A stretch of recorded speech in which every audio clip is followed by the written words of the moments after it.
Okay, we're back again with the fixture for a little follow-up video based on some comments and feedback that I received on the series of videos we did last month. I wanted to clarify a couple of points.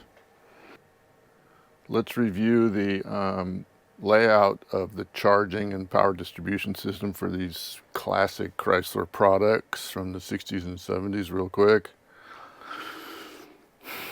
Pretty much all the unfused wires and circuits within the wiring harnesses that are not protected by a fuse, only depending on the fusible link as its protection from overcurrent from the battery. The battery is really the only source in this system that can provide sufficient current potential to light up wires, to burn wires. And the only thing protecting this wiring from that is the stock fusible link, normally about 16 gauge. Worth probably 40 amps or so for a prolonged exposure before that will open up, hopefully before other wires and things here will burn and melt. A quick demonstration. Engine running over here. Our power supply is acting as an alternator. It's currently powered up. The battery is fully charged, running 14 volts over here, and it's currently charging at what looks to be around 0.4 amps. If we shut the engine off, we're going to lose the charging. And now we're back to battery voltage over near the battery there. It's dropping back down to 12.6. Should I provide a load? Here again, as in some of the other videos, I'm going to be adding loads here to the battery feed on the fuse box. Battery feed goes to splice 1. The primary power distribution point in this original system is splice 1. Okay, dialing in some loads to this system with the engine off or alternator not functioning. We'll pull power from the battery. Let's go to about 25 amps or so. I don't know if you can see that all right. About 12, 10.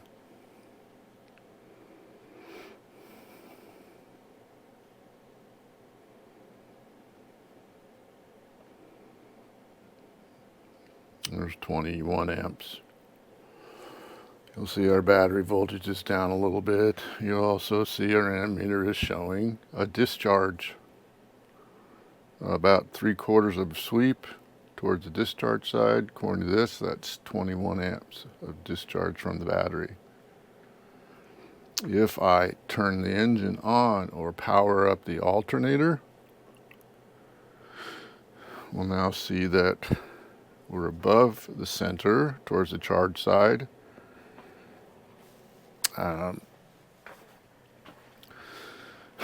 Current flowing to the battery is now dropped down to 2.2 amps. That's battery charging current. And if we take a reading here, we should see battery charging current and the load. So 28.6. That's kind of how the system is supposed to work.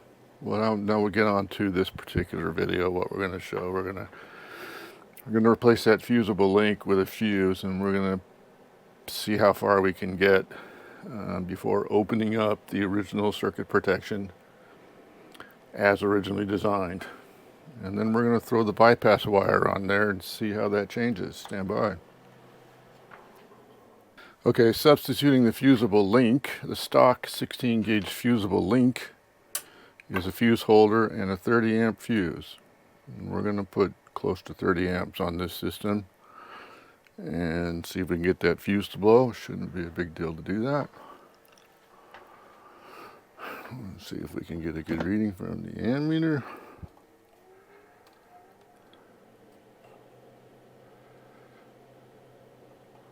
There's 22 amps.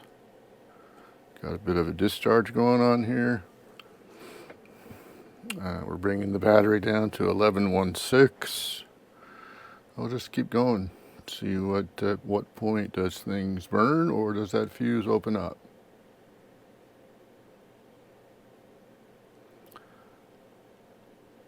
We'll just keep going. See if we can get something to happen here. Almost full scale on this ammeter at 32 amps. Battery's down to 1052. And there's 34 amps. The ammeter's kind of off the scale there. There's 40 amps. Kind of tells you those fuses aren't very accurate, but there's 40 amps. 45 amps, there it went. Okay, so in that particular case, that fuse went to close to 45 amps before that opened. Something's warming up here. I can smell something hot.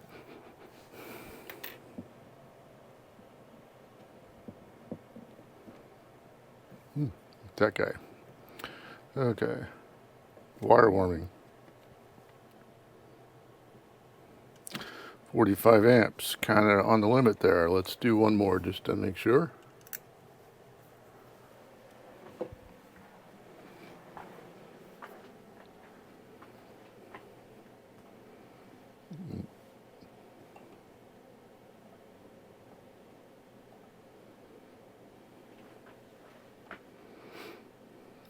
Two amps, 29 amps, 34 amps, almost a full scale discharge. Some warm wires here.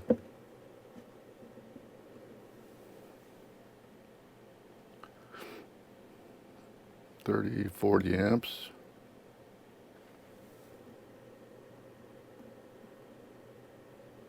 Off the scale on this ammeter at 40 amps. Good. Okay, that one blew at 42 amps. Okay, so that kind of shows you what the fusible link in this particular segment of this circuit is for. It's to prevent the rest of these wires from getting to the point where they light up. We still have our original stock weakness here at the bulkhead connector. There is some heat here. Wires are warm, even with that short exposure to 40 plus amps. Let's put that shunt wire bypass on there and see how that changes things. Stand by. Before we do the shunt wire, let's put a smaller fuse in there. Now have a 20 amp fuse acting as the fusible link. Let's dial in some loads on that and see what it takes to blow that. After checking some of the wiring here, it's warming up at the 40 amps. I'm not certain I really want to burn this whole thing up here.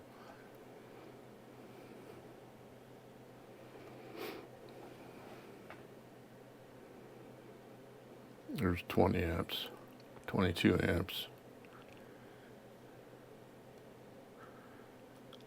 24 amps, 25, 28, 30. Okay, that guy blew at 30 amps. Now let's put the shunt wire on there and see how far we go above that. Stand by. Okay, we're back with the shunt wire bypass, direct battery to alternator bypass installed.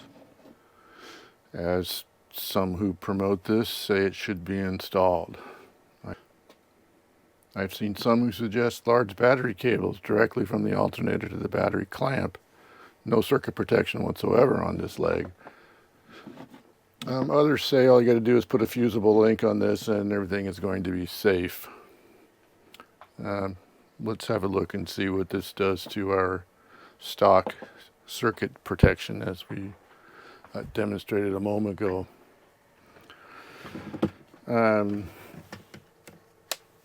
Zero this guy out. We're now going to place our ammeter over here on the battery lead because we want to know what's the total current flowing through this system. Anything going on here is also flowing through the stock leads, stock wiring. I got my load down here, and I'm going to add the load now and see what that does to our fuse protection. Again, a minute ago, without the shunt in place, we got, with this particular 20 amp fuse, we got close to 30 amps flowing through these wires before that fuse opened. Let's dial in some loads.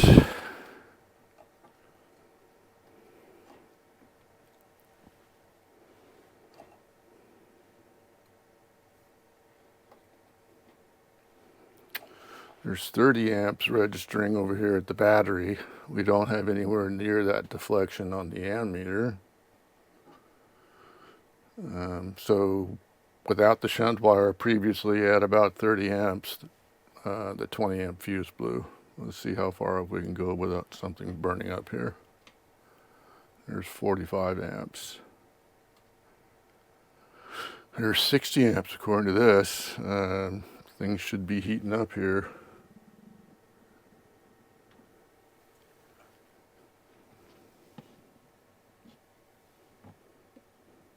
And this, a portion of this current is flowing through the stock wiring, and another portion is flowing through here. In the event of a short, there's 77 amps, 83 amps. My load's heating up here, so I'm going to back that off a little bit. I don't have any circuit protection tripped at close to 80 amps.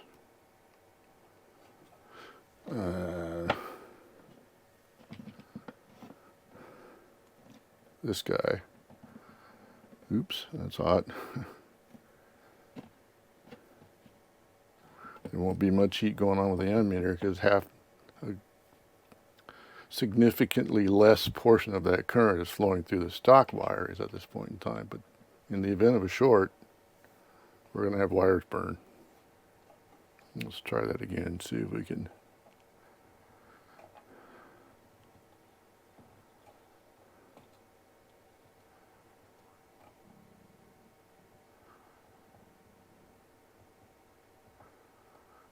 Mm, 94 amps.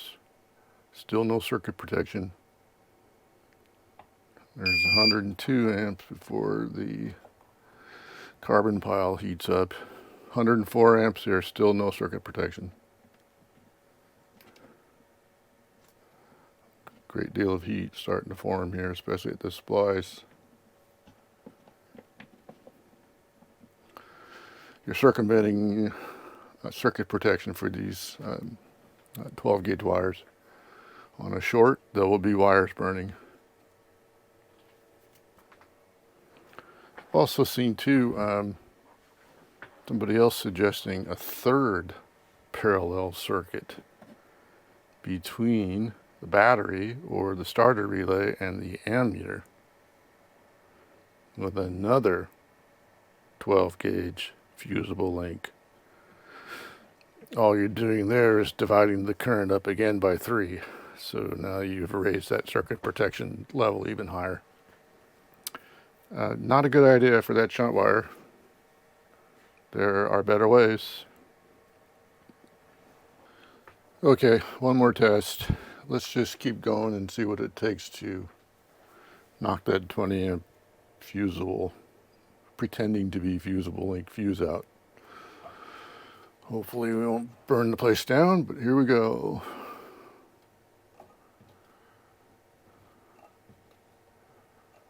We'll just keep going until we get that 20 amp fuse to blow. 53 amps, 82 amps, 115, 120. 120 amps to get that 20 amp fuse to blow with the shunt wire in place. That 120 amps was flowing through these wires, and the wires are warm, especially that guy. Should mention too that just because the 20 amp fuse is blown under 120 amps flowing through this system, 12 gauge fusible link on the other leg is still intact. Current will still flow to wherever a short is going to be beyond the 120 until that guy opens. In order to stop current flow in a short, you got to knock them both out.